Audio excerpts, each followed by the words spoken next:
This episode of the Canadian Powerlifting Podcast was first broadcast on the 12th of November, 2015.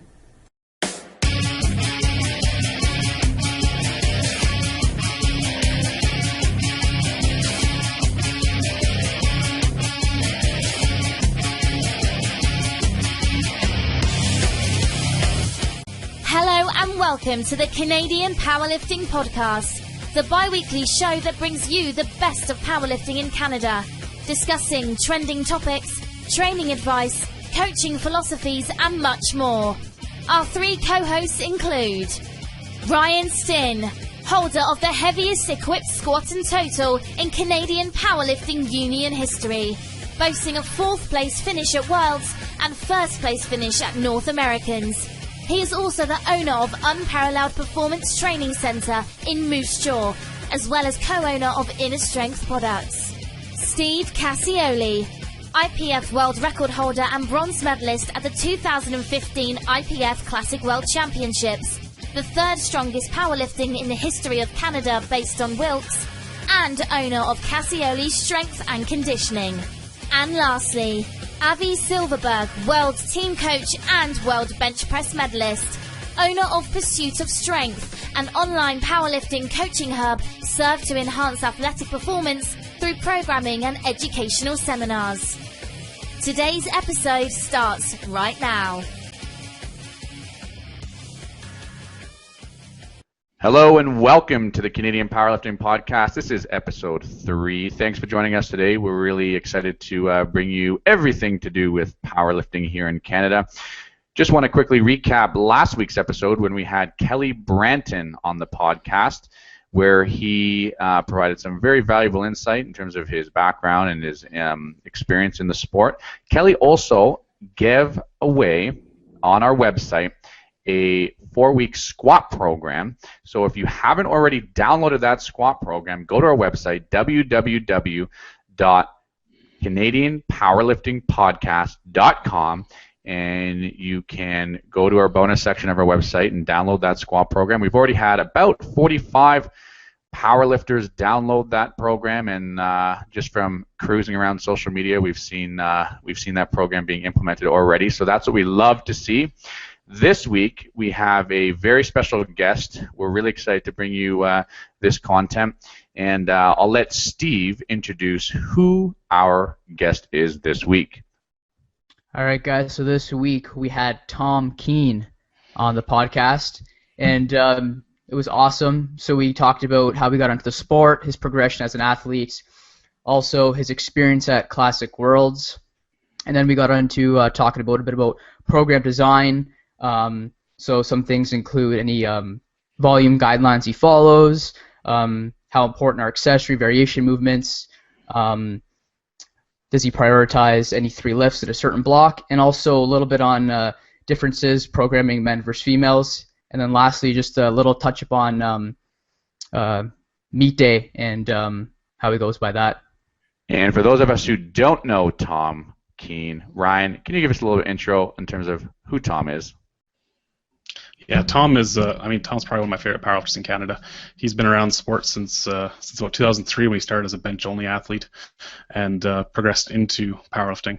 Tom was at my first nationals, and he's been at every national since then.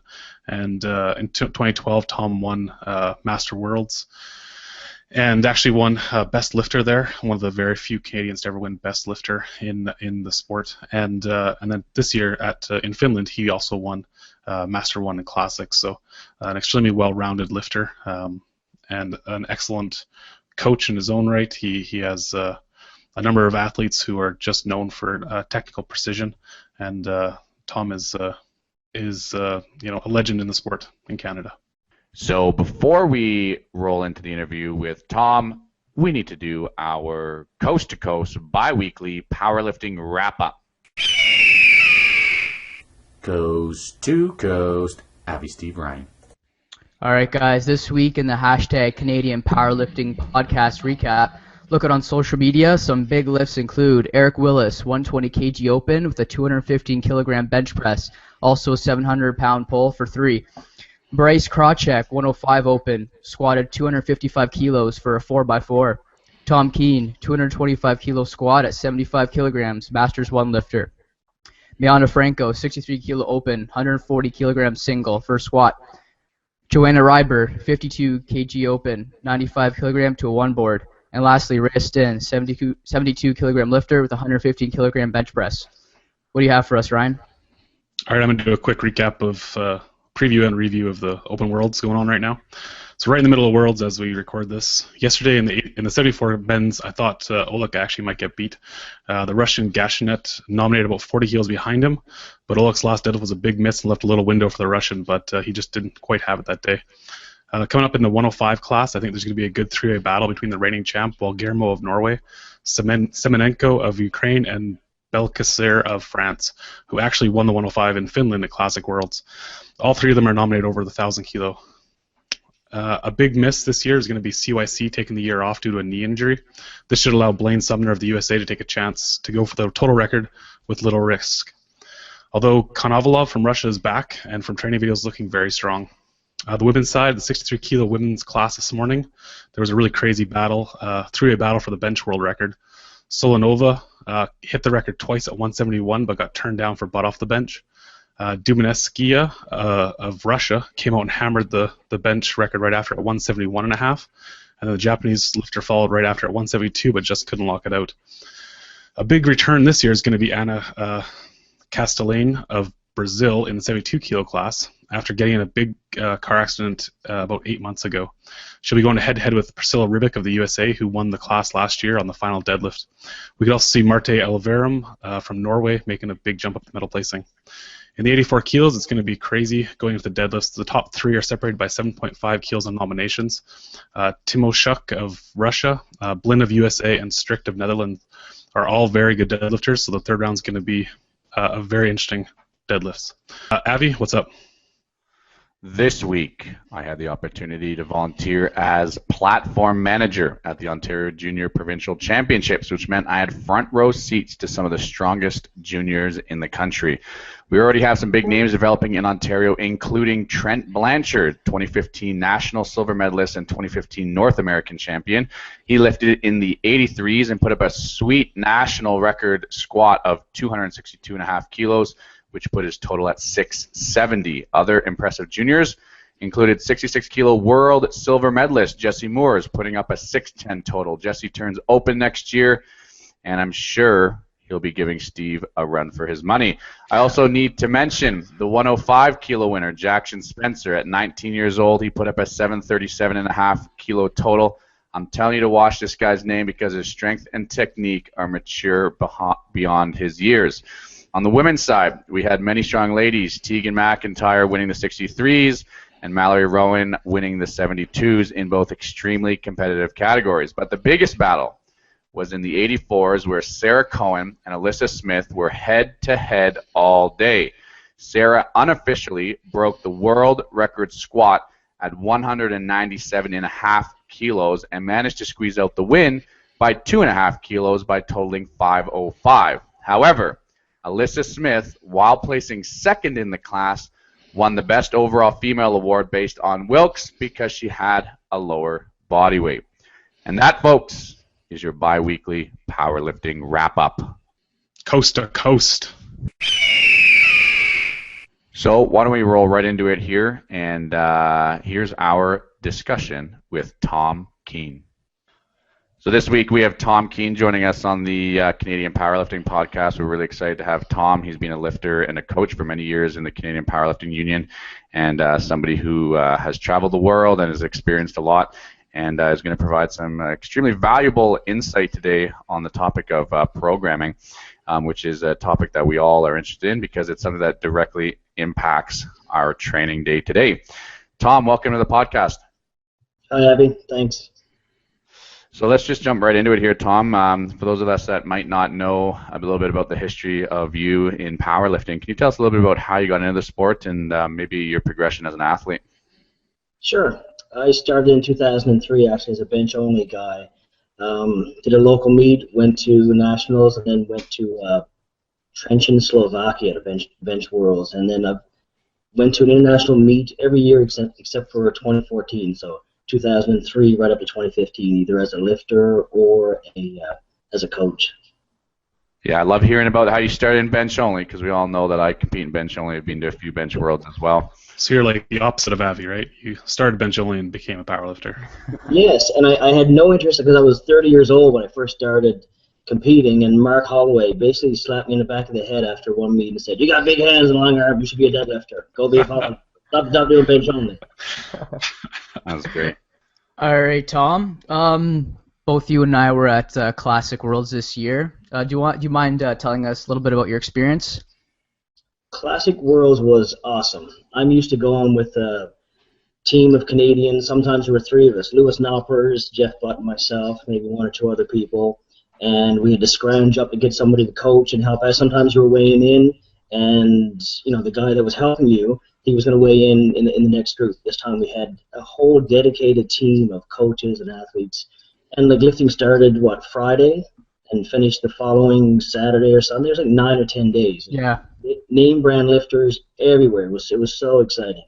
And then I'm a masters lifter, so then I'm used to lifting with the M1s, the M2s, and M3s.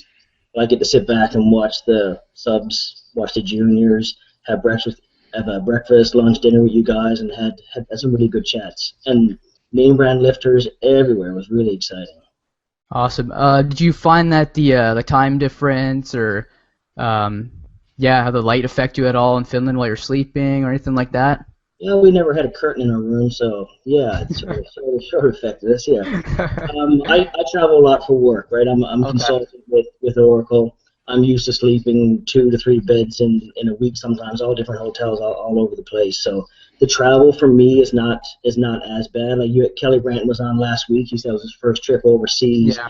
And I remember the look on his face was like, I am dying, walking around. All he was doing was eating and just trying to stay alive.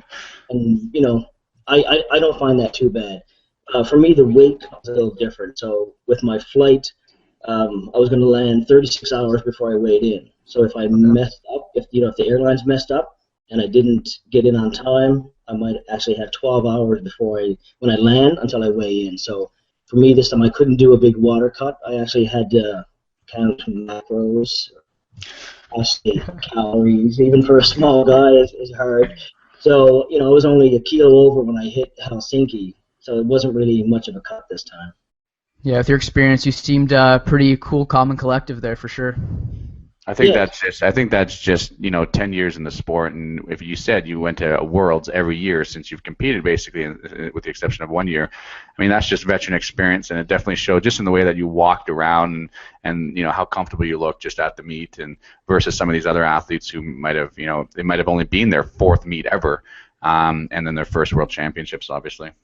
Yeah, and you can see a lot of the younger ones and the older ones too. But if it's their first big meet, you can see the deer in the headlights look, and they're just trying to take it all in and eating differently, sleeping in a different bed, and you still got to go and perform on game day. But I hung out with Steven. It was the first time I actually talked to him was at this meet, and we hung out we were in the same hotel, but most of the meals and sitting and watching, we were chatting, and you really get to know the younger lifters a lot better. Yeah. I think what I'm going to take away from this podcast really is the term name brand lifters. Actually, that's I've never heard that before, and that's going to become my lingo now. Oh, yeah, we're walking around, and big Ray Williams is there, right, from the U.S., and Brett Gibbs in the training hall. So you see these guys, and I've gone to Worlds a lot of times, but with the smaller team and not so many people in a shorter time frame, they're usually off by themselves, but. With such a long time frame this time, there were lifters everywhere, and everywhere you looked, there were lifters. It was great. Mm-hmm. Tom, you mentioned how you travel a lot for work, and you're sleeping in hotels, but it also kind of gives you a unique opportunity to perhaps train at different gyms and different facilities across the country or around the world. So, can you tell us maybe a little bit about how that has influenced your approach to training and perhaps what you do day to day in the gym in terms of your workouts? Sure. So traveling first. When I first started, I always wanted to medal at Worlds, Open Worlds first. I knew if I could hang on for Masters, I'd have a shot at medaling. And for those of you who don't know, Tom did win his weight class this year at Worlds, so he is a world champion. We didn't mention that. Right. Oh yeah, we should probably introduce a two-time world champion. I won in 2012 too. That's right. Yeah. And champion that year too, right? And champion of champions that year too. So for traveling, so when I first started, I wanted to do well at Worlds. So I said, okay, I'm never going to miss a workout. So some years I've flown 100,000 miles a year. So I did that for like 5 or 6 years straight, and still never missed a workout. I've gone to Frank Williams' gym in a blizzard, got stuck in the snow, left the car, walked a couple kilometers, squat, bench, deadlift, go back, shovel the car out, go home. So to me, that's just dedication. That's just par for the course. That's great, and I'm assuming that as you go to different gyms and facilities, you meet different powerlifters, you kind of develop a really broad perspective and philosophy around training. I think people who train just in their gym and they talk to the same guys every day, right? I'm not gonna say they're closed-minded, but certainly they don't have that broader perspective. Do you think that has helped you, and in what ways has that shaped your lifting? Oh, 100%. So I went to the World Games in Taiwan in 2009, sat in one of the shuttle buses with Dave Ricks. So we chatted. Apparently I didn't have a lasting impact. So I'm in Atlanta a couple years later. Dave Ricks is there talking to somebody. I'm like, wow, there's Dave Ricks. So I wait till he's finished. I go over and say hi. And he sort of recognized me. So we had a chat. But he was like, so how long have you been at this? So I gave him my background. He was like, are you plateaued? You stuck yet? He said, you need to do, because I'm a powerlifting purist, squat, bench, deadlift. We said, okay, you need to do some incline bench. You need to do some dumbbell bench. You should be doing some leg press. And I knew Dave Ricks had won Worlds before, and it was an awesome lifter. So, and I was like, how many times have you won? Oh, 5 times open. He said, I've won silver more times than I can count, and I always put it on for the last one.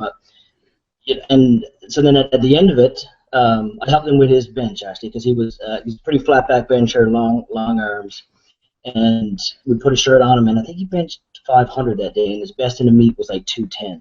So then he went to a meet and did well. I got an email through Lewis Knoppers, and so this was Dave Ricks. Yeah, Lewis, one of your compatriots there. I can't remember. I think his name was Jim. He was a bald guy. He really helped me with his bench. Send thanks line if you can. Thanks. You leave a good lasting impact, I guess. A good lasting impact. But that's what I got from Dave Ricks, was like, once you reach a certain point and your plateau, you really got to branch out and add in some different exercises. Yeah, I mean, this is just something that we've talked about just privately, all of us here on the podcast, is how variations, not just variations of the lifts, but other dumbbell movements and other accessory lifts can really support your powerlifting movements. Absolutely. So, Tom, how important are accessory and variation movements, and how many exercises would you say is appropriate without overdoing it? Yeah, I'm a purist. I do squat, bench, deadlift. So for squat, I do high bar, no belt, low bar, and low bar, no belt. I've only been doing classic for the last 3 years primarily. Before that, it was always in gear, and mainly we focused on high bars and rep sets. But exercises, that's it. That's all I do for squat. So you're a high bar squatter then, correct?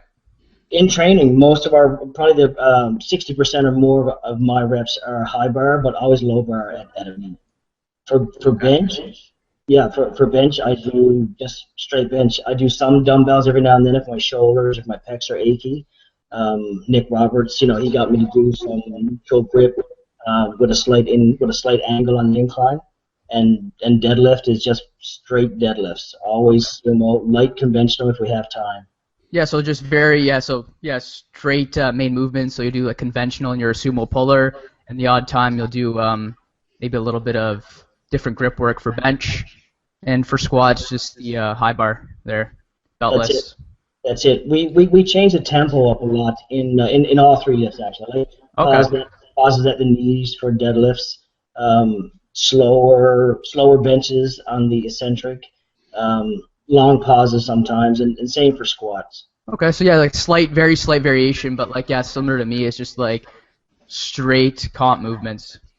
Yeah, because then that minimizes the variables that we have to control, right? Absolutely. Right, frequency and intensity, volume, and if you're doing, I know a lot of people do a lot of exercise. I read Rhea's training blog. She does a lot of exercises. For me, attacking on a wide front, I attack just with 3 or 4 primary exercises. That's it. Mm-hmm.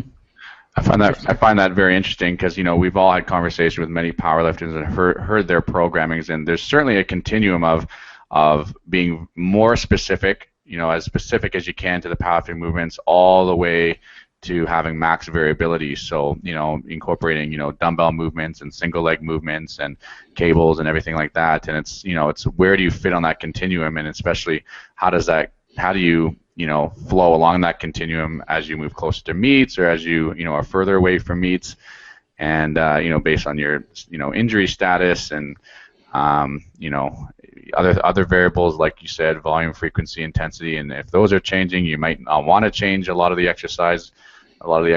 So it's certainly an interesting conversation to hear that. And in fact, Tom, I found this very interesting. Tom, warming up at Worlds, was doing high bars, and he said, "Yeah, I only do my last one set or last 2 warm-ups at low bar." Yeah, for me it's an indicator set, so I go up to 190 or 200 high bar with a belt, and I can tell by the speed and the difficulty of that one how I'm going to squat that day. But that takes years of experience. Like Exactly. even you've done 4 meets, right? Yeah. A great squatter, but like your level of experience is you're still on the bottom of the curve. So you'll figure this stuff out after a while, but you might not be able to do that. You might not be able to go in and go just high bar and then switch to 2 low bars and go low. Mm-hmm. Sure. It's interesting. Tom, I just want to switch topics just a little bit here because this is something that's comes up in on Instagram and on Facebook and in popular media quite often, and it's I think there's a cult or a culture around max lifting, and it kind of looks sexy online, and that's what a lot of people want to put out there and show because it's because it is sexy, like I said. But in terms of day to day, week to week, what are your thoughts on how often an athlete should go heavy or build to a max in training? So you're talking mighty Facebook champions who don't compete a lot, but they love to put the maxes up and they love to get pats on the head and tell that they're strong. Well, exactly, right. You have those characters out there, right? And then you also have athletes who are quite credible and and who are competing and who are top lifters, and they are building to maxes. So is there any validity to that sort of training approach in terms of like what do you think about that in terms of how often athletes should go heavier built to training maxes? Yeah, so speaking of the group that I train with and coach and help and the lifters in the past, we just can't do it. My goal is if someone approaches me or the ones that I help now is always getting the maximum amount of poundage, amount of kilos on the platform, right? We want 1 rep maximums on the platform as close to 100% as possible. We don't do it in the gym. The validity, it'll work, but what is the longevity of the sport? You want to save your back. I got a physiotherapy friend. He says, "Man, you're training hard all the time. You want to be able to do, from a seating position when you're 65 and 70 years old, to be able to stand up unassisted. You've got to save your joints and save your back. Like Ryan used to lift heavy all the time, but he was a dive bomb squatter, so he hurt his back. You don't want to get back to that point where you can't train. You're just in doing handoffs for people or sitting on the sidelines. It's not my way of training. I always encourage lifters, especially new lifters, undertrained, go to the meet. You're always going to lift better than being overtrained. We can debate what overtraining actually is for different people. That means different things, but you want to go in fresh. I absolutely love that, what you just said there. It's better to go into a meet undertrained than it is overtrained because there's less risk and consequence to that. So going on that, Tom, do you specifically program any kind of overreaching weeks? I know Lane Norton is pretty famous for these blocks where he'll just kind of bury himself and just crush his body. Intentionally, right? But this kind of falls into a question I'd had for you about volume guidelines when you're programming. Do you use anything like that, or so do you actually try to push yourself hard at times and then back off for that super compensation effect? Definitely. I do it through high volume. I probably wouldn't do it to the extent that he does it. I don't really follow him that much, but I'm sure if he's destroying himself, like I did that back in my 20s. I'm 43, so when I was young, that was my motto. Destroy the body. It'll heal, but you can do damage.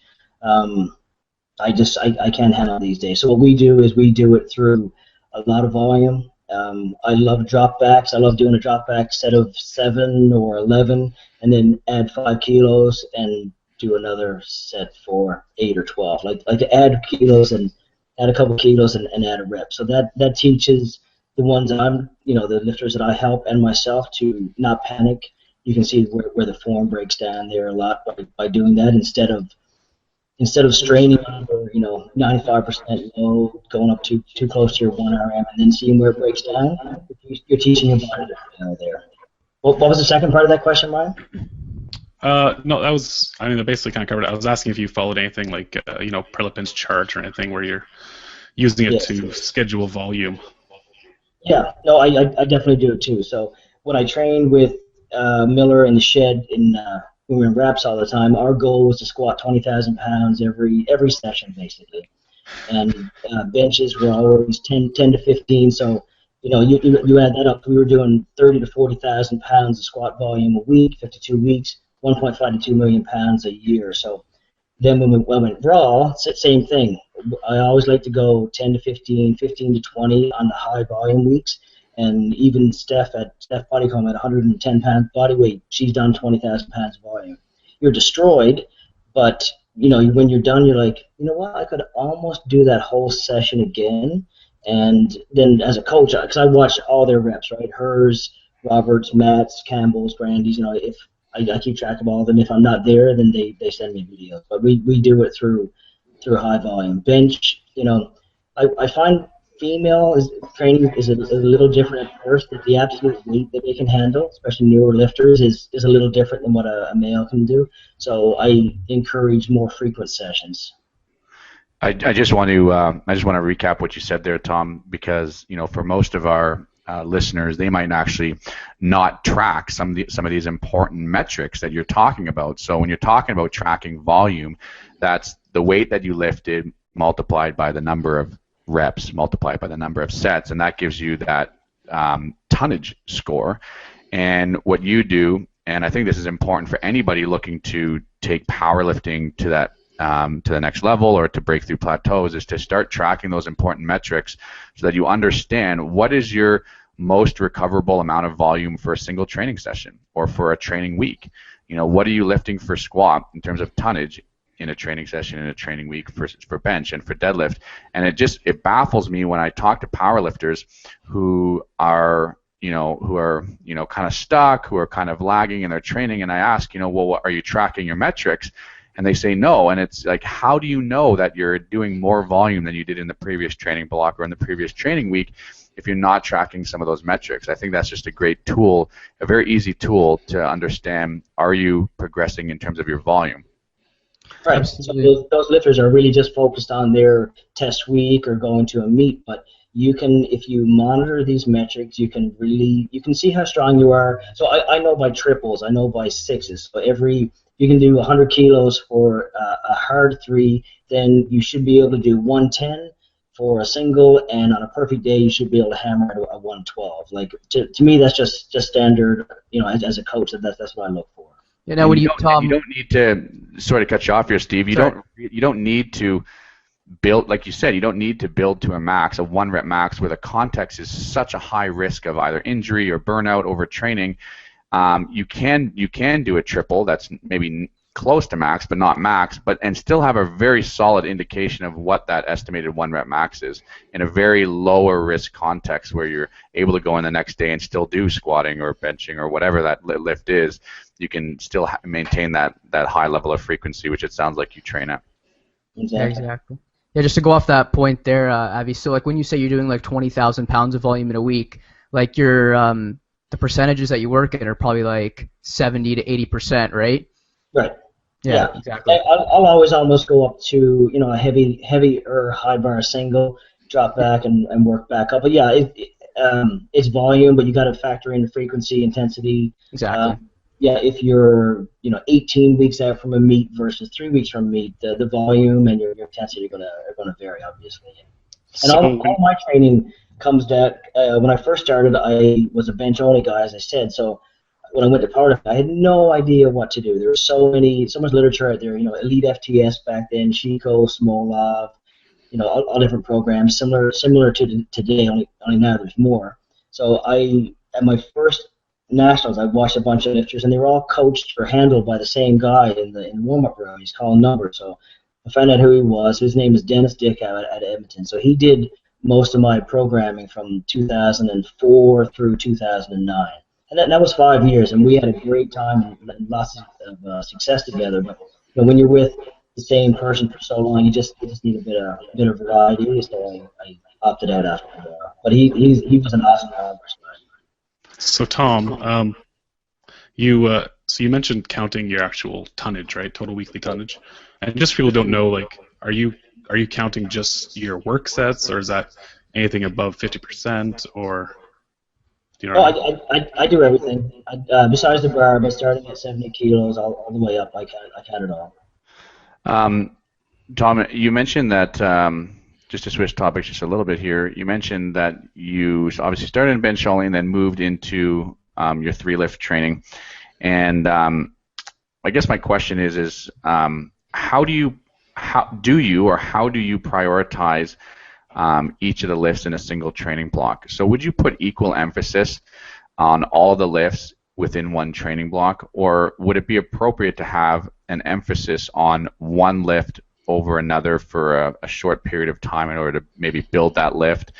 And yeah, if you think that is appropriate, how would you program that emphasis without detraining the other lifts?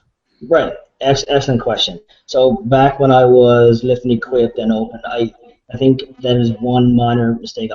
Not mistake, but one avenue I could have done was step back the squat training, not push it as hard. Same with the bench, and focus more on deadlift. Like I pulled 300 at 75. So back then that was a big number. Now guys are doing it raw. But if I specialized a bit more, not almost a deadlift specialist, maybe I might have hooked a medal there. Squat was way out. I'm in the same weight class as Oleg. He opens 340, so that's sort of out of the realm for everybody else. But that is an excellent point. So in training, yes, there's nothing wrong with we do that all the time. So after Worlds, we came back. We benched every day for like 60 straight days, just because I looked at the video of myself benching and I had no noticeable muscle definition, triceps or pecs. I was like, man, I want to look better next year. So I want bigger pecs.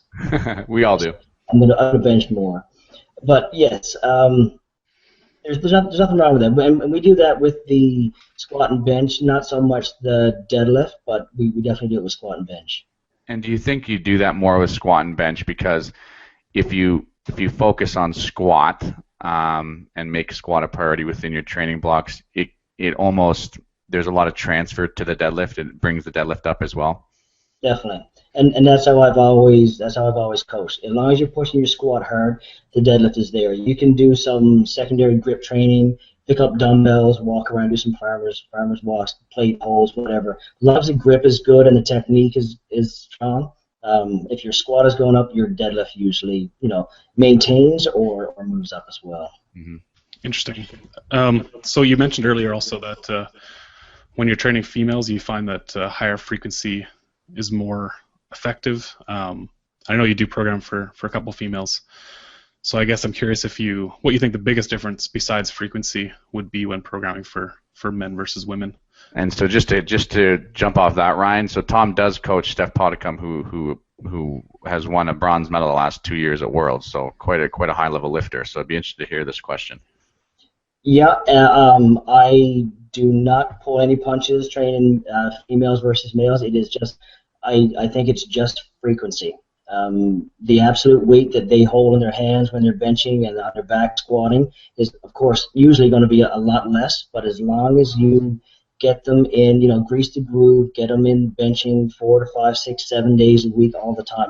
Once the form is good, I'm all about pouring the foundation, solid technique, nice efficient movements. But I think with females when they first start, unless they come from a fantastic athletic background. But if they're just coming over and they haven't done a lot of weight training before, frequency. And you find women can handle more frequency starting out than men? Is that what you find?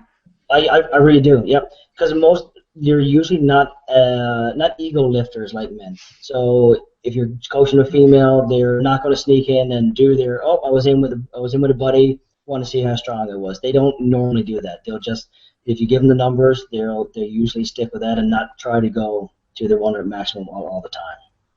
And do you now with men versus females that you coach, do you give them accessory movements or variations? Like, I know how you said you don't do any, but do you program them anything specific, or if they need work on something specifically? I do. I always tell them that they should, for every set of bench that they do, and whatever, if it's dumbbell or straight barbell, they should do a set of rows. Do any variation, but chest supported, dumbbell, barbell, cable, whatever you can. And I usually say do shoulders, just side laterals, light presses, just to get more muscular development, and any tricep exercise they can do. That's the bench only talking there, Tom. Although you did miss one important exercise. The bicep curl, buddy. The bicep curl. Come on. I know. I should be doing those all the time too. A long head bicep for me is always just great. All right. Another question for you, Tom. How many weeks out do you hit your openers in training before a competition, if you do so at all? For bench this year, going into Worlds, I think I hit my opener every day for about 3 weeks straight. Just because it wasn't a very high opener, and I was benching every day, so I was like, hey, I'm going to bench my opener every day. Why not? Okay. Yeah. Not as much, but deadlift never. I'll hit that a couple of times. If for people I'm coaching, I'll get them just the standard, 2 or 3 weeks out, see where we are. I can tell off doubles and triples pretty much how strong they are anyway. So all I'm looking for is, it's like a golf swing. I want a nice repeatable golf swing. You don't want to be a driving range pro. You're bombing them at 280, 300 yards, and you play and you shoot them 110, 120. That's not good carryover. So what I want, right? So what I want is confidence, especially in the deadlift. I don't want to pull heavy all the time, but I want them to be tired when they get to deadlift, so they can, they can still function well on the platform. But what I'll do is it's just more mental game. So when they're lifting, when they're training, I'll say, okay, so this, your competitor, I'll play mind games with them. Your competitor in training, just pull 230, now you got to go pull 235. You miss it, you're getting fourth, you get it, you're getting silver. Just that they have to be confident, because you're gonna hear the same things from your coach when you're at a meet, right? But not many people train that way. I got to do this, and you got your music blaring, but you need to be able to understand what's going to make the beer taste better when you're done. A shot at silver, a shot at gold, or a guaranteed bronze. So I do the same in training. I love hearing that, and that you brought up the mental side of the sport and just being able to implement that in training leading up to a meet.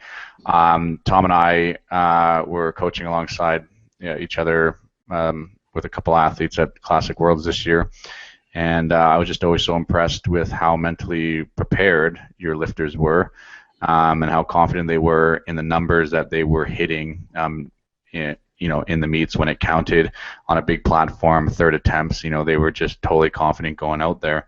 And do you find with new lifters, I know you coach, all the way from, new all the way to experience, but do you find with the newer lifters, in order to develop that mental preparation going into a meet, that they have to hit their openers more frequently than somebody who might be more advanced along the spectrum?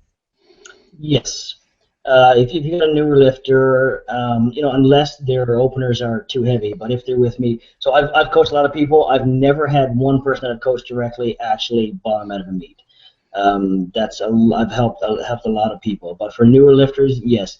But it's the same thing when I help them directly. So I do most of my coaching and mentoring directly, so hands-on in the gym. We discuss it. I want to make sure, I'll text them at 12 o'clock at night. is 180 a good squat opener? And they're like, what? And if they're nervous about it, if you can't sleep, or when you're discussing your opener because you get a text, well, then maybe it's a bit too heavy. They're like, it's 175. Okay, and then everybody's happy, and then we'll go and open 180 anyway because that's what I want. Tom, I just want to. I remember you saying something to me at Worlds this year, and it was something that you haven't missed a squat in how many meets or in how many attempts? You haven't missed an actual squat in competition. What was that stat? I can't remember. I've only missed one squat in training in my life, and I was rotted. I went back on my heels, and there was silence in the gym, and everybody stared at me, and I was like, I had to do this again, or I'm picking up my gym bag, and I will probably retire. So I did it. I haven't missed a squat, I don't think, since Nationals in 2010.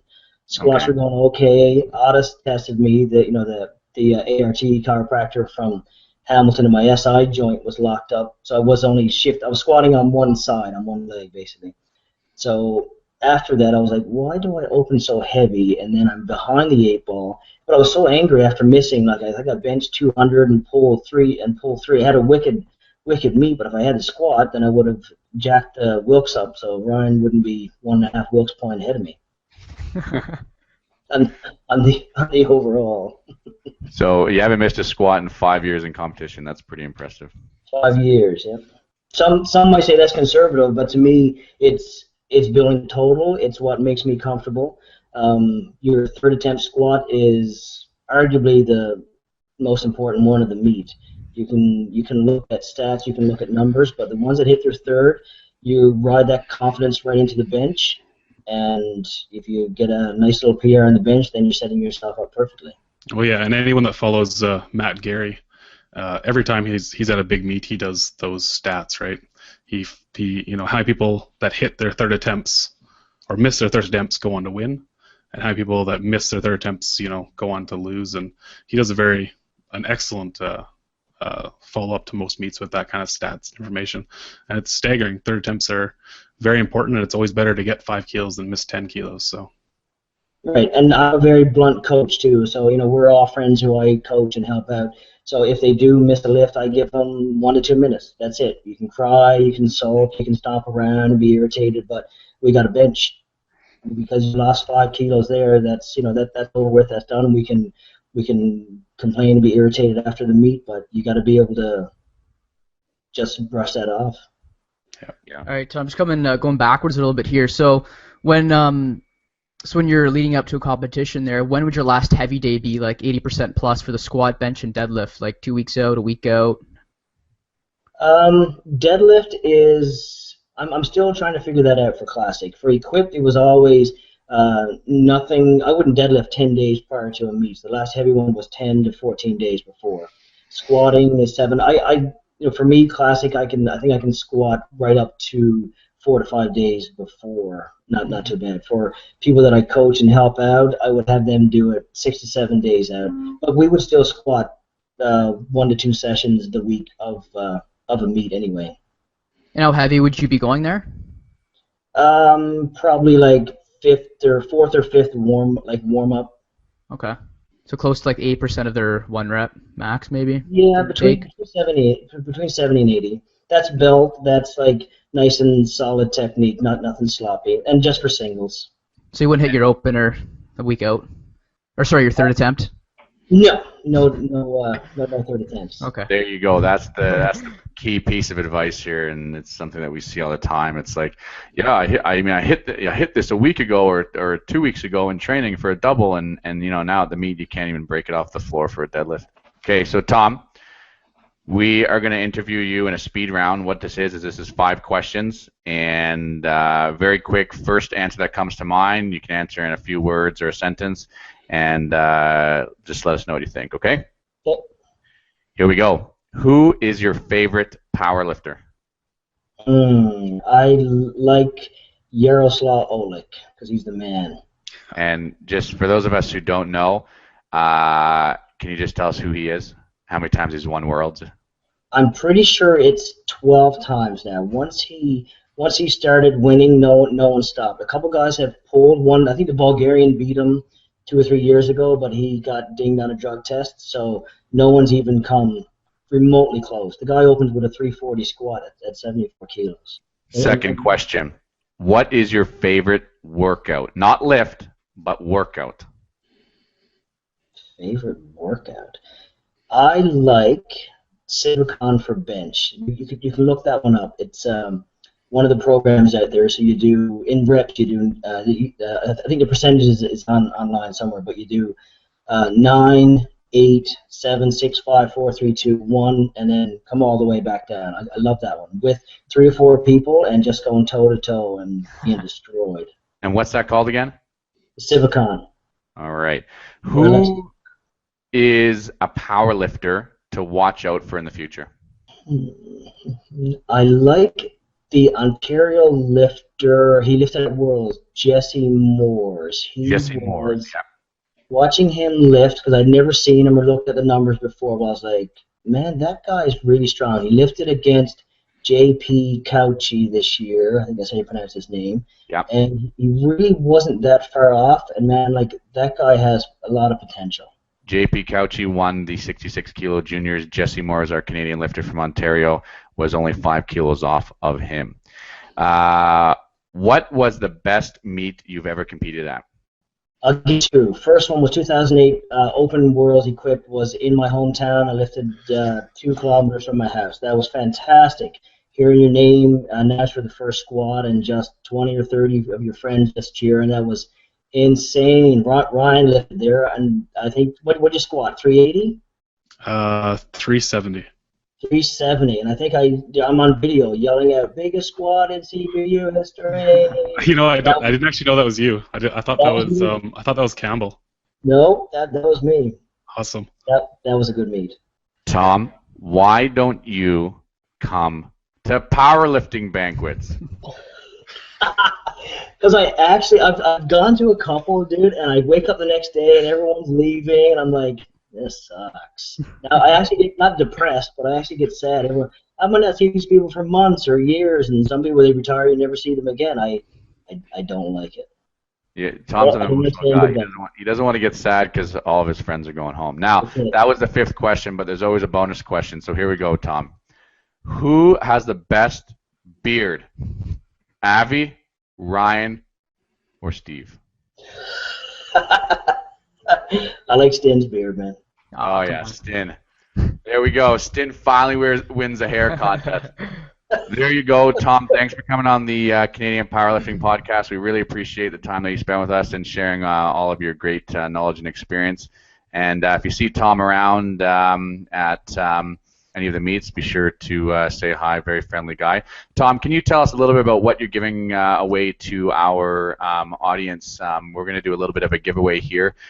So if you go to our website, www.canadianpowerliftingpodcast.com, we're doing a giveaway with Tom. Tom, do you just want to talk about what you're offering the winner of that giveaway?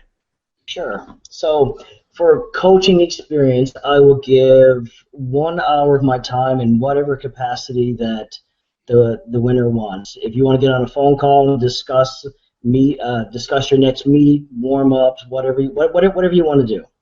Okay, so you'll have 1 hour of free time that Tom will give to you if you want to get on a Skype call or a phone call. Ask any questions you want, whether you have a meet coming up or whether you have a training problem or issue that you want to discuss. Tom can certainly provide his insight. Tom, thanks very much, and we'll be sure to get you on the podcast again at a later time. Excellent. Thanks, guys, for having me on. It's fun. Thanks, Tom. Thanks, Tom. Yeah. There you have it. That was our interview with Tom Kean. Absolutely an incredible lifter and coach. And we hope that you were able to take away some valuable information there. I'm going to turn it over to Ryan here to just talk a little bit about how you're actually going to enter into that giveaway that Tom said he was going to provide for our listeners. Ryan, how do you actually get involved there? So head on over to our website, www.canadianpowerliftingpodcast.com. Click on the contest page. Much like the first week, you'll have a little form to fill out and submit that, and then you'll be entered in our contest. So we will draw our winner on November 22nd, and the winner will be notified of their winning on November 26th, the day our next podcast will be released. So good luck, everyone. I think it's an excellent prize, and I'm actually kind of mad that I probably shouldn't win it myself, because I think I'd like that. Next week, we have a special guest already lined up, and I'm going to let Steve here introduce our guest for next episode. All right, guys. So next week we have a very special guest, Rhea Stin, a 72-kilogram open lifter. She's a multiple national champion, one of the few Canadians who has won Champions of Champions in 2006.